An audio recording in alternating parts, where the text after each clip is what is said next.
안녕하세요. 세계천년 코리아천년 두 번째 영상입니다. 김정호의 경제TV 새로운 기획, 우리 코리안의 삶이 세계 움직임과 어떤 관계가 있었는가 살펴보는 프로젝트입니다. 오늘 이야기는 몽골의 칭기스칸과 고려의 탄생입니다.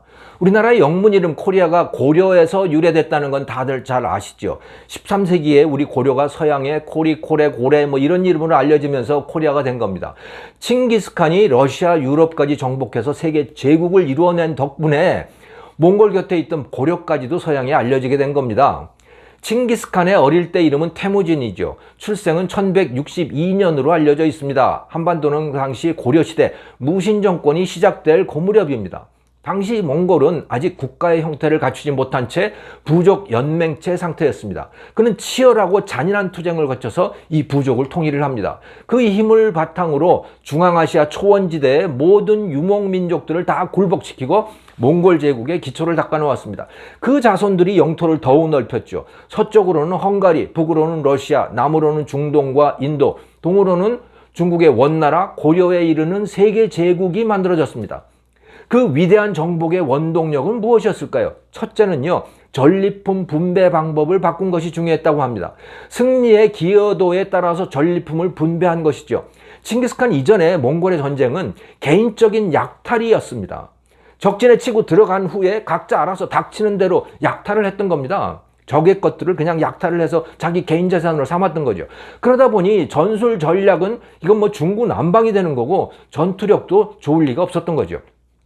칭기스칸은 병사 각자의 행동은 지휘부의 계획에 따라서 반드시 하게 했습니다. 그리고 개인적인 약탈을 금했습니다. 약탈한 전리품은 한꺼번에 모아서 전투에 기여한 바에 따라서 분배를 한 겁니다.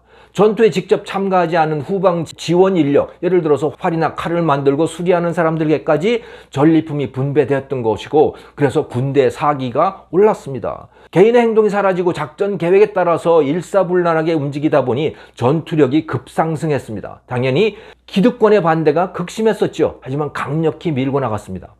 굉장히 중요한 두 번째 원동력은 바로 이 잔인한 살상이었습니다. 그는 정말 잔인했어요. 전투에서 저항하는 자는 어른, 아이 할 것 없이 모두 다 죽여버렸어요.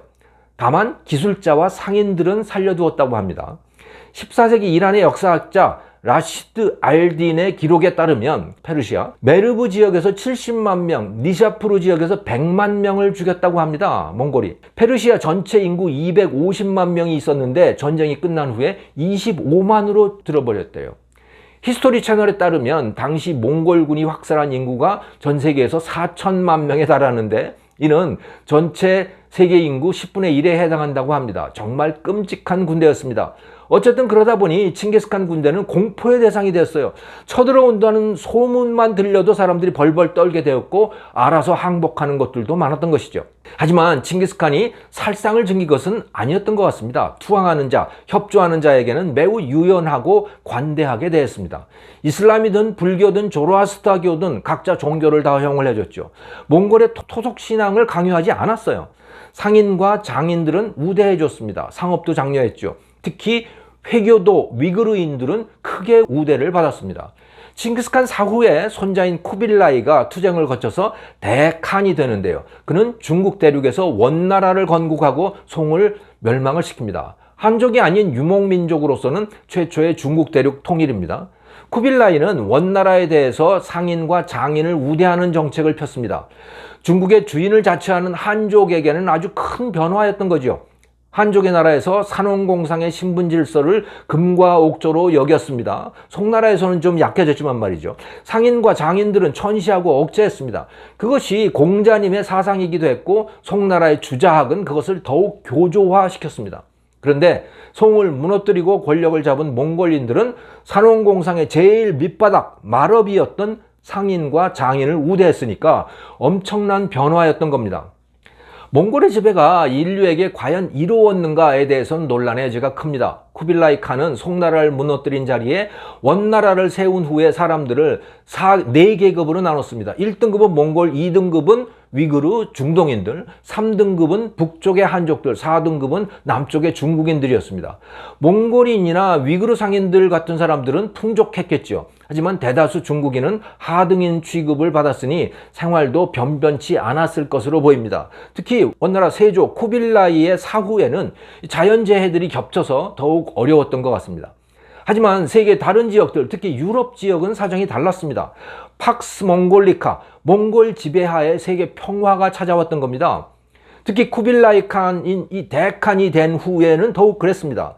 여인이 금부치로 치장을 하고 밖을 돌아다녀도 강도를 당하지 않는다라고 하는 말이 있을 정도였습니다. 여행이 이렇게 안전해지다 보니 실크로드의 역할도 최고조에 달하게 됩니다. 실크로드란 중국의 장안, 지금의 시안에서 파미르 고원 같은 데를 거쳐서 중동, 터키 등에까지 이르는 길을 말하는데요. 한나라 때에 이 길이 열리긴 했지만 그 중간에 수많은 나라와 부족 그리고 사막들을 거쳐야 했기에 위험하고 매우 힘든 길이었습니다. 보통 사람은 다닐 수 없는 길인 거죠.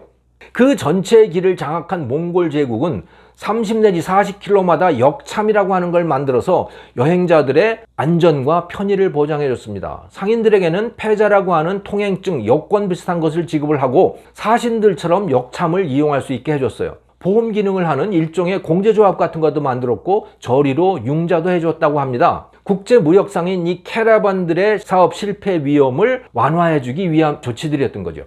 이처럼 국제무역에 호의적인 환경이 조성이 되니까 중국과 인도, 중동, 또 중국과 유럽 사이의 무역이 활기를 띠게 되었습니다. 중국의 실크와 도자기, 종이, 또 인도 아랍의 향신료 이런 상품들이 대거 서양으로 넘어갔습니다. 중국으로는 유럽과 아랍, 인도에서 말, 유리제품, 면화, 면직물 이런 것들이 또 수입이 됐습니다. 당시의 무역이 어떠했는지 보여주는 침몰선이 1975년 신안 앞바다에서 발견됐는데요. 1323년 여름 중국의 경원, 칭위엔에서 출발을 해가지고 일본으로 향하던 무역선이 신안 앞바다에서 침몰이 된 겁니다. 10여 년에 걸쳐서 발굴 작업을 했죠. 도자기 2만 점, 금속품 1000여 점, 자단목 1000여 점, 향신료, 약제품, 석제품, 목제품, 유리, 골각 제품, 동전 약 800만 개가 회수가 됐습니다. 송나라, 원나라, 일본산 물건들이었어요. 몽골의 원나라는 일본뿐만 아니고 세계와 이런 무역을 하고 있었던 겁니다. 여러분도 아마 고등학교 세계사 시간에 마르코 폴로의 동반경문록이라고 하는 책에 대해서 들어보셨을 겁니다. 이탈리아 북부의 베네치아 상인 집안인데요. 이게 아버지하고 삼촌하고 이 소년 마르코 폴로가 같이 육로로 해서 북경 근처의 이 제나두까지 가서 원나라 쿠빌라이 칸을 접견을 했던 겁니다. 그리고 벼슬까지 받았어요. 그리고 뭐 십몇 년을 거기서 지내게 되죠. 근데 그 여정이 말이죠. 24,000km인 거예요. 이것을 걸어서 갔던 겁니다. 대단한 여정인데 몽골의 지배하에 평화가 찾아왔기 때문에 가능했던 일인 거죠. 몽골 이전에도 실크로드가 존재하긴 했지만 같은 사람이 동일인이 전체 여정을 다 완수하는 것은 거의 불가능했어요. 하지만 이 시기에는 몽골 제국의 보호 덕분에 실크로드가 활짝 열릴 수 있었습니다. 요즘식으로 말하자면 글로벌 무역 네트워크가 열린 겁니다. 그 덕분에 유럽인 이 귀족들은 비단 옷을 입고 중국산 도자기로 집을 장식하고 인도산, 중동산 이 향신료의 맛을 들여가기 시작했던 겁니다. 베니스의 상인들은 실크로드를 거쳐서 온 그것들을 유럽 귀족에게 공급을 해서 부자가 됐습니다. 나중에 15세기가 되면서 포르투갈과 스페인 선원들은 배를 타고 바다를 통해서 인도와 중국의 향신료, 비단, 도자기를 찾아 나서게 되는 겁니다. 중국으로도 당연히 많은 것들이 들어갔습니다. 이탈리아의 유리공예품, 중동산 말, 인도산 면직물, 목화 이런 것들이 중요한 품목이었죠. 그 목화가 본격적으로 원나라에 보급되기도 했습니다. 몽골 제국은 우리에게도 큰 영향을 줍니다. 문익점 선생이 들여온 그 목화씨 바로 원나라 것이었습니다. 덕분에 그전까지 우리는 주로 삼배만 입어야 했던 코리안들이 보온이 잘 되는 무명옷을 입게 되었고 솜니불도 덮기 시작했습니다. 코리아라는 이름 자체가 실크로드 덕분에 생겨났습니다. 1245년 교황의 친서를 들고 몽골을 방문했던 이탈리아 수도사 카르피니가 몽골 황제의 궁에서 거란과 솔랑게스의 왕자를 만났다, 이런 기록을 남깁니다. 몽골인은 아직도 우리나라를 솔롱고스라고 부르는데요, 카르피니는 그것을 솔랑게스로 알아들었던 모양입니다. 이 땅에 대한 서양인의 최초의 기록인 것으로 보입니다. 그 후에 고려는 코레, 코리 이런 이름으로 불리다가 나라 이름 뒤에 A자를 붙이는 이 라틴어의 전통에 따라서 코리아가 됩니다. 진나라 때 서양에 알려진 중국이 춘에다가 A를 붙여서 차이나가 되었듯이 고려가 코리아가 된 것입니다. 몽골은 우리의 한글과도 큰 관계가 있다고 합니다. 15세기 성호 이익 선생의 사상을 담은 책 성호사설에는 언문이 원나라의 파스파 문자를 본받아 만들어졌다, 이렇게 써 있습니다. 언문이란 훈민정음을 낮춰 부른 말입니다. 파스파 문자는 원나라의 세조 쿠빌라이 칸의 지시를 받아서 티베트 출신 국사 파스파가 몽골어를 표현하기 위해서 만든 글자입니다. 이것이 170년 후에 세종대왕에게 조선어를 표기하기 위한 글자 창제라고 하는 영감을 줬던 것이죠. 논란의 여지가 있긴 하지만 전혀 근거가 없는 말은 아닌 것 같습니다. 코리아라는 나라 이름에서부터 목화시 또 훈민정음을 위한 영감, 14세기의 몽골은 오늘날의 우리에게까지 큰 영향을 미치고 있는 것 같습니다. 실크로드로 많은 상품들과 발명과 종교와 사상이 옮겨 다녔지만 병균도 같이 퍼졌습니다. 코로나 바이러스가 비행기와 선박과 기차를 타고 순식간에 전 세계로 퍼져나가듯이 이 몽골의 실크로드는 흑사병균을 실어 날랐습니다. 그 때문에 1347년부터 1351년까지 4년 동안 유럽 인구의 3분의 1에 달하는 2천만 명 이상이 죽어나갔습니다. 중국 역시 수많은 사망자를 냈고 사회 질서를 흔들었습니다. 몽골의 지배력도 약화됐죠.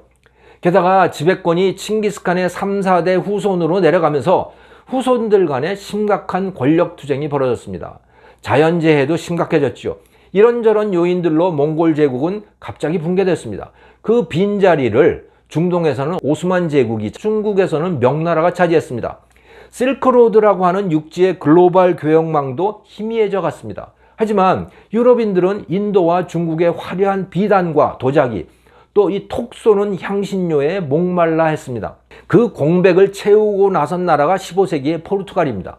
그들의 인도 항로 개척은 인류 역사에 완전히 새로운 장을 열게 되지요. 우리 코리안에게도 치명적 영향을 줍니다. 다음 영상에서는 포르투갈의 동양 항로 개척과 우리 코리안에 대한 영향에 대해서도 말씀드리겠습니다. 세계 천년 코리아 천년, 김정호의 경제TV였습니다. 감사합니다.